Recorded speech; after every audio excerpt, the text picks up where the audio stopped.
अस्सलाम वालेकुम नाजरीन, आप देख रहे हैं लाइव न्यूज़ ज़िंदगी की ख़बर के साथ मैं आमिर आज़ाद। जैसे कि हमने आपको दिखाया 17 जुलाई 2022 का इलेक्शन ज़िमनी और उसकी पूरी रिपोर्टिंग आप देख चुके हैं। लोगों के जो भी तासुरात थे वहाँ पे कंप्लेंट्स थी रिगिंग के हवाले से कि धांधली हो रही है मुख्तलिफ़ मकामात पे और मुख्तलिफ़ पोलिंग स्टेशन पे, वो भी ख़बरें आपने देखी। और ओवरऑल एंड पे क्या हुआ कि जिस तरह एक इंसान अकेला लड़ रहा था और बाकी सारे जमातें एक साइड पे, और फ़ाइट बहुत टफ़ थी और उसकी मेहनत भी आप लोगों ने देखी। सारी पार्टीज़ ने मेहनत की, मरीम साहिबा ने बहुत जलसे किए और ख़ान साहब ने किए, लेकिन असल जो चीज़ थी रिज़ल्ट ये रहा कि 15-4 से रिज़ल्ट आया कि 15 सीटें पीटीआई ले गई और 4 नून लीग और 1 आज़ाद उम्मीदवार। और इस सारी सिचुएशन को जब पीटीआई ने विन कर लिया, उसके बाद का जो लाहे अमल आया वो भी आप मेन मीडिया से देख रहे होंगे, सोशल मीडिया पे भी हर तरह से आपको ख़बरें मिलती हैं। तो उसमें क्या चीज़ सामने आ रही है कि जो मौजूदा गवर्नमेंट है, सिटिंग गवर्नमेंट, वो ये चाह रही है कि वो अपना टाइम पूरा करेगी और मज़ीद आगे जो चीज़ें आएंगी उनमें बड़े फ़ैसले, जिस तरह के पेट्रोल महंगा होना है, डॉलर आपको पता है कि आज 225 पे ट्रेड हो गया है और आपकी जो स्टॉक एक्सचेंज है वो बहुत नीचे आ गई है। फिच ने, जो एक इदारा है इंटरनेशनल, उसने आपकी पाकिस्तान की रेटिंग फिर से मनफी कर दी है और उसके अलावा जितनी भी आपकी इन्वेस्टमेंट्स बाहर से आ रही थी वो रुक गई हैं। उसके अलावा जो एक्सपोर्ट थी वो नीचे चली गई है। डॉलर 225 पे, 178 पे ये सारा सीन हुआ, 178 या 179। और आज जो लोग ये कह रहे थे कि हम इस सारे सिचुएशन को, महंगाई आसमानों को छू रही है तो हम इसको कम करेंगे, आते साथ ये करेंगे, वो आने के बाद उन्होंने अपने केसेस पे ज़्यादा ध्यान दिया ख़त्म करवाने में और पाकिस्तान की आवाम के लिए कुछ ख़ास नहीं किया, बल्कि कुछ ख़राब ये किया कि हर बंदा जो इस टाइम सहब हैसियत भी है और गरीब तो गरीब से गरीब तर हो गया ना, लेकिन जो मिडिल क्लास है हमारी वो बहुत ज़्यादा इफेक्टिव हुई है इस महंगाई के बाद के जो 250 से फ्यूल अब 230-31 पे आ गया, लेकिन वो 100 रुपीज़ महंगा हो चुका था। ऑयल की कीमतें ऊपर थी, बिजली की ऊपर चलेगी, मुख्तलिफ टैक्सेस लगा दिए इस कदर, और हमारी जो छोटी सनतें थी वो बंद हो गई। और आज की एक और लेटेस्ट अपडेट दे दें कि जिस तरह राना सनाउल्लाह ने आज एक बयान दिया है, एक प्रेस कॉन्फ्रेंस की है, कि उसमें उन्होंने बताया कि आपके जो जिस तरह जब ये वज़ीर आला का होगा सारा सेरेमनी, तो उसमें वो कहते हैं कि जी 5-6 बंदे आगे पीछे भी तो हो सकते हैं। अब इस चीज़ को उन्होंने एक इस अंदाज़ में कहा कि 5-6 बंदे गायब हो जाएंगे तो हम फिर विनर हो जाएंगे, आपके बंदे ही नहीं पहुंचेंगे तो आप जीतेंगे कैसे। इसको फवाद चौधरी साहब ने जो पीटीआई के हैं उस पर उन्होंने रद्द अमल दिया है अपना, कि अगर आप जिस तरह हमारी हुकूमत आती है या ये आप इस तरह की बात कर रहे हो तो वो सुप्रीम कोर्ट जा रहे हैं इस पर दरख्वास्त देने के लिए। शेख रशीद साहब ने या मेरे ख्याल से फवाद चौधरी ने ये बात की है। और जितनी डेवलपमेंट्स हैं, ये जो चीज़ें मैंने आपको बताई हैं वो सारी आपने माशाल्लाह से, जिस तरह हमारी वीडियोस हैं या जिस तरह मीडिया पे आप देख रहे हैं कि मुल्क का, एक ऐसे मुल्क का जो इतना तरक्की कर रहा था 2 साल पहले, तो उसको किस तरह से डैमेज पहुंचा दिया गया। इस सारी सिचुएशन पे हमारे स्टूडियो में हमारे मेहमान मौजूद हैं जो कि ख़ुद भी एक हर तरह से अटैच हैं सोशल मीडिया से, तो उनसे भी हम राय जानना चाहेंगे कि वो ये सारे मामलात को किस तरह देखते हैं। कि उनसे मेरा सबसे पहला सवाल ये होगा कि जो हमने रिपोर्टिंग की है सारी, उसके बाद ये जो अगला स्टेप सिटिंग गवर्नमेंट ने दिया है कि उन्होंने कहा जी कि हम अपनी ये जो मियाद है वो हम पूरी करेंगे। अब इस जो हुकूमत की वो अपनी मियाद पूरी करेंगे, उसमें और क्या क्या ऐसी चीज़ें आएंगी, बेहतरी होगी या मज़ीद काम ख़राब होने की तरफ जा रहा है, इसमें आप क्या अपना ख्याल रखते हैं? जी बिस्मिल्लाहिर्रहमानिर्रहीम। तमाम देखने वाले को अस्सलाम वालेकुम। और ये जो सिचुएशन पिछले 2.5-3 माह से बनी हुई है पूरे पाकिस्तान की, जो कि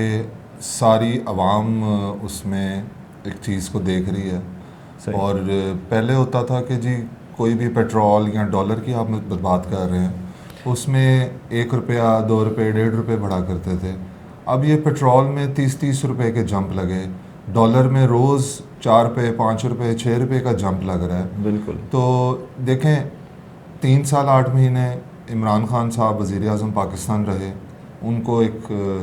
सारी 13 पार्टियों ने मिल के एक तरफ होके उनको डिस्क्वालीफाई करके साइड पे कर दिया। लेकिन जब वो जमहूरियत का हुस्न यही है कि एक लीडर, सच्चा लीडर जिसका सब कुछ इस पाकिस्तान में है, वो अपनी आवाम के पास गया, क्योंकि इतने मुश्किल हालात होने के बावजूद, जितने 150 पे पेट्रोल था, 178 पे डॉलर था जब पीएम इमरान खान साहब गए, और उसकी पोजीशन, आज की पोजीशन आप देखें कि आज की डेट में आईएमएफ ने फिर दोबारा से कहा है कि बिजली के जो रेट्स हैं उसके ऊपर हमसे आप मज़ीद बात करें आगे, कि वो मज़ीद बिजली को, पेट्रोलियम से सारी मसनूआत को बढ़ाना चाह रहे हैं। तो इसमें जो आवाम है जो टैक्स पे करती है, जिसका पूरा हक है कि वो उस टैक्स का उन पे वापसी उनको इस्तेमाल हो, तो अब ये सिचुएशन एतमाद की है। ये इलेक्शन ज़िमनी आपने देखा 15 सीटें जो पीटीआई लेके गई है, ये किस वजह से इतनी धांधली, इतनी हुकूमती मशीनरी इस्तेमाल करके, सब ने 13 पार्टियों ने इस्तेमाल करके फिर भी उसको क्रॉस कर दिया एक इंसान की जिद्दोजहद ने, उसकी सच्चाई ने, उसके अमल ने। अब ये जो वक्त गुजर रहा है, इस वक्त भी जो हम बात कर रहे हैं, अभी अगर डॉलर 221, 22 या 25 रुपये तक जा रहा है, आप कल देखेगा कि कल क्या सिचुएशन होगी। ये डे बाय डे की सिचुएशन है, एक चीज़ नीचे नहीं आ रही, वो डे बाय डे ऊपर की तरफ जा रही है। और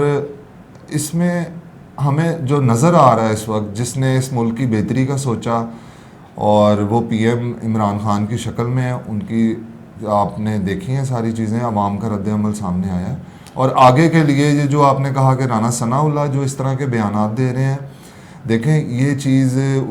सुप्रीम कोर्ट ऑफ पाकिस्तान में जाके आज की डेट में इसका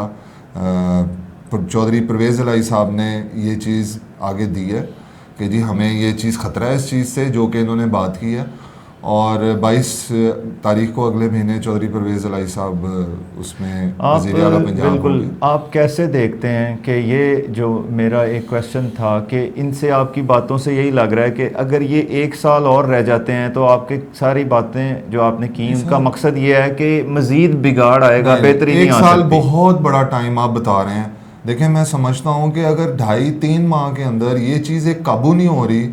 और काबू में नहीं आ रही, तो इसके जो हमारे इस मुल्क के बड़े जो जिनके हाथ में सारे इख्तियारात हैं, उनको ये सिचुएशन, आवाम की मुसीबत, आवाम की मुश्किलात ये समझनी चाहिए कि इतनी तेज़ी से बदलाव आ रहा है, इसको किस तरह कंट्रोल वो करेंगे। उनको चाहिए कि मिल के इस चीज़ को आवाम जो चाहती है उसको वो प्रेजेंट कर दें। आवाम फेयर एंड इलेक्शन चाहती है, बिल्कुल क्लियर। अभी आपने ये इलेक्शन देखे, वही 70 साल से जो सिस्टम चल रहा है पर्ची के ऊपर, ये वो उसी तरह इलेक्शन हुए। पीएम इमरान खान ने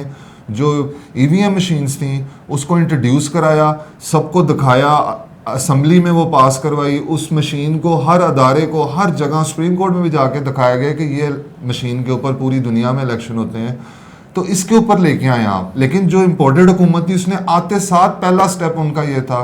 एक तो अपने 11 अरब के कर्जे, करप्शन को माफ़ करवाना, और दूसरा उनका ये, उन्होंने ईवीएम मशीन पे मंजूर करवा के इसको रोक दिया। यानी कि जिन पाकिस्तानियों से वो फ़ौरन, हमारे जो भाई हैं जो ओवरसीज़ पाकिस्तानी हैं, वो 90 लाख की तादाद है, उनको भी वोट से महरूम करने का मकसद ये है कि फेयर एंड फेयर इलेक्शन को, कि फ्री एंड फेयर जो इलेक्शन होने हैं इस मुल्क में, उसके रास्ते में मतलब कि हर्डल्स डाली जाएं, उनको सीख से होना ही ना दिया जाए। आपका मकसद ये है। हाँ जी, हम 2022 एक जदीद दौर में है, दुनिया किस तरफ जा रही है, और हम लोग उसी तरह पुराने सिस्टम्स को घिसड़ पिसाड़ के उसको आवाम के ऊपर थोपते जा रहे हैं। लेकिन इमरान खान ने आवाम को शऊर दिया, बेदार किया, और आवाम ने भी उनका पूरा साथ दिया, क्योंकि देखें वो इंसान ने जो कहा वो अपनी ज़िंदगी में किया। हमारी खुशनसीबी है पाकिस्तान की कि ऐसा सर का ताज हमें पाकिस्तान को नसीबत की अता अल्लाह ताला ने किया। बिल्कुल ठीक बात कर रहे हैं आप। मुझे अब आप ये बताएं कि आप इस माशरे का हिस्सा हैं, पाकिस्तानी अवाम जो इस टाइम, जो आपने अभी बात की कि उसने माशरे में एक शऊर बेदार किया है, उस शऊर को बरकरार रखने के लिए अब आप क्या समझते हैं कि जो ज़िमनी इलेक्शन खान साहब ने जीत ली हैं, 15 सीटें जीती हैं, उनका लाया अमल फ्री एंड फेयर इलेक्शन की तरफ जाने की कॉल उन्होंने दे दी है कि मेरा अब अगला डिसीजन ये है कि आप फ्री एंड फेयर इलेक्शन करवाएं। देखें आज मेरा क्वेश्चन ज़रा मुकम्मल होने दें। जी। दूसरी मेरी बात यह है कि जो इन्होंने ऑपोजिशन गवर्नमेंट ने उनके स्टेप के अगेंस्ट बात की है कि हम तो नहीं उतरेंगे, हम तो साल पूरा करेंगे, तो इसके बाद अब खान साहब क्या लाहे अमल देंगे कि वो वज़ीर आला जो मुंतखब होने जा रहे हैं उन्होंने तो बोला है कि मैं 2 सेकंड नहीं लगाऊंगा, असम्बलियाँ तहलील कर दूंगा अगर खान साहब कहेंगे, लेकिन अब गवर्नमेंट कह रही है कि जी हम तो पूरा टर्नओवर अपना पूरा करेंगे टाइम पीरियड। तो इसको आप कैसे देखते हैं कि अब खान साहब का अगला लाहे अमल क्या होना चाहिए या क्या होगा कि उनको किस तरह से अपने वज़ीर आला से असम्बलियाँ तहलील करवाएंगे या वो भी कहेंगे कि आप हुकूमत करो? देखें इस वक्त KPK में PTI की गवर्नमेंट है और पंजाब में भी बन रही है, पंजाब में भी इंशाअल्लाह ताला ये बन रही है। और जब ये बनने के कंप्लीट होने के बाद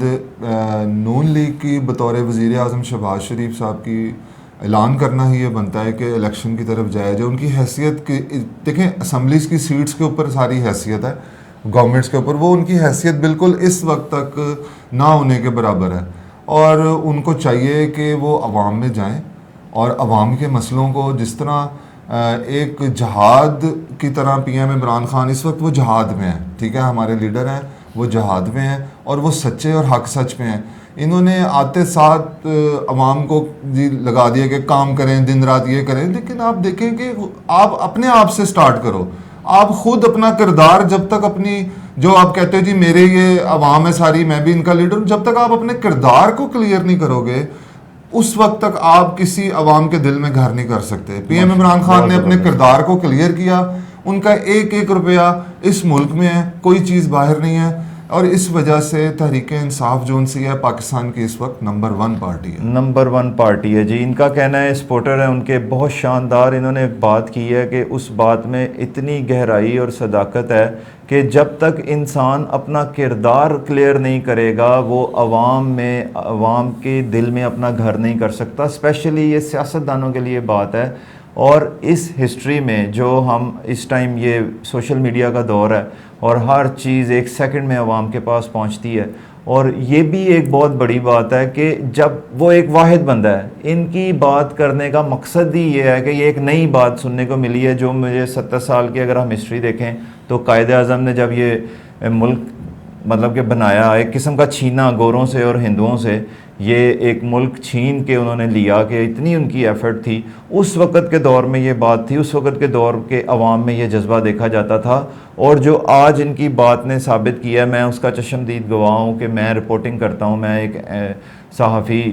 तो प्रोफेशनल नहीं है हम सहाफ़ी, लेकिन हम इस चीज़ से सहाफ़त ये नहीं है या सियासत ये नहीं है कि आप बस सियासतदानों को देखते जाएं और अपनी राय दे दें। वो जो जिहाद वाला भी वर्ड इन्होंने बोला है कि जब आप मुल्क में ऐसी सिचुएशन देखें कि यार एक फ़र्द वाहिद इतना ज़्यादा एफर्ट करता हुआ अपने आप को और अवाम को जगाता हुआ ऊपर से ऊपर जा रहा है और वो डर नहीं रहा, खौफ नहीं है उसमें, वो कह रहा है कि जी ला इलाहा खौफ तोड़ देता है कि ला इलाहा इल्लल्लाह एक ऐसा नारा है या उस पे ये पाकिस्तान बना हुआ है। तो जब आप वो बोलोगे और वो दूसरी उसकी बात है इय्याका नाबुदु व इय्याका नस्ताईन, उसके बाद तीसरी जो इन्होंने बात की कि उसका किरदार बहुत क्लियर है। जब किसी इंसान का किरदार क्लियर होगा वो अवाम में ऑटोमेटिकली जो है वो अपनी पज़ीराई पालेगा और ये आज की शानदार बात है। और इसके ऊपर हमने सारा ये प्रोग्राम जो भी हमारा ये सोशल मीडिया के ऊपर आप देखते हैं लाइव न्यूज़ पे,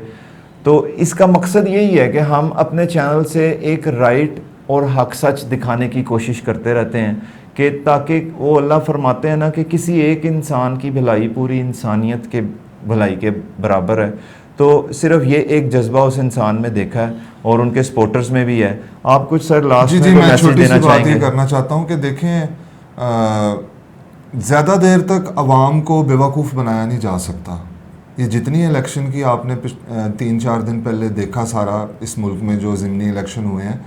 अवाम जलसे हुए हैं, लेकिन अवाम समझती थी कि ये सच पे है और ये गलत पे है। अवाम को कितनी देर आप बेवकूफ़ बना देंगे कि अवाम को जी मैं ये कर दूंगा, आटा सस्ता कर दूंगा, ये मैं ये भी कर दूंगा, मेहनत करें दिन रात। पहले आप अपने आप से शुरू करें। जो आपके ऊपर सारी ये एलिगेशंस लगे हैं आप इसको क्लियर करें। PM इमरान खान साहब ने बिल्कुल उन्होंने ठीक कहा, उन्होंने कहा अगर ये बरतानिया में ऐसा हुआ था वो एक चपड़ासी की भी नौकरी ना देते, तो हमारे मुल्क में ऐसा ये इंसाफ बिल्कुल नहीं है कि कितने क्रिमिनल इंसान को उन्होंने हमारे ऊपर मुसल्लत कर दिया, और इकॉनमी अब कंट्रोल नहीं हो रही। यहाँ तो कंट्रोल हो चुकी होती, वो कंट्रोल नहीं हो रही। इसको कैसे किया जाएगा? ये बड़े जो इलेक्शन है उसकी तरफ आवाम जाना चाहती है, हम जाना चाहते हैं, हम अपना वोट इस्तेमाल करना चाहते हैं इंशाल्लाह राइट के ऊपर, और अल्लाह अल हक है, वो सच को एक दिन सामने लेके आते हैं। बहुत शानदार जी के अवाम और उनके सपोर्टर्स भी, यानी कि पूरी एक अवाम की, एक नेशन की आवाज़ है कि early election free and fair, और उसके नतीजे में कोई भी सही उसको लेके विन करके इस मुल्क को भागदौड़ संभाले और चलाए। और आखिर में मैं एक सवाल छोड़ के जा रहा हूँ अपने उन पाकिस्तानियों के लिए, उन मुसलमानों के लिए जो इस मुल्क में बसते हैं, कि बात अब ये नहीं है कि आप देखें कि जी मुझे किसी से मुफाद है या किसी से कोई फ़ायदा है तभी मैं उसकी मजबूरी बनी हुई है आपकी कि आपने उसका साथ देना ही देना है। अभी हक सच पे अगर आप ये समझते हैं, आप इबादत करते हैं, हम कुर्बानियाँ देते हैं, हम नमाज़ें पढ़ते हैं, हज करते हैं, उम्रे करते हैं, और ये चीज़ तो सारे मुसलमान समझते ही होंगे कि एक रोज़ हमने मरने के बाद उस अदालत में पेश होना है जहाँ हमारी बॉडी की हर चीज़ ने गवाही देनी है कि हमने फ़लाने टाइम में अपने हाथ से ये किया, आँख से ये देखा, मुँह से ये बोला, जो भी एक्टिविटी है ये हम सब मुसलमान जानते हैं। तो मेरा उन सपोर्टर्स से ये सवाल है, उन भाइयों से एक रिक्वेस्ट है कि अगर आप इस चीज़ को समझते हैं ना, तो फिर आप भी एक दफ़ा हक सच का साथ दे के देखें, शायद ये एक नेकी, क्योंकि वो जो 70 गुना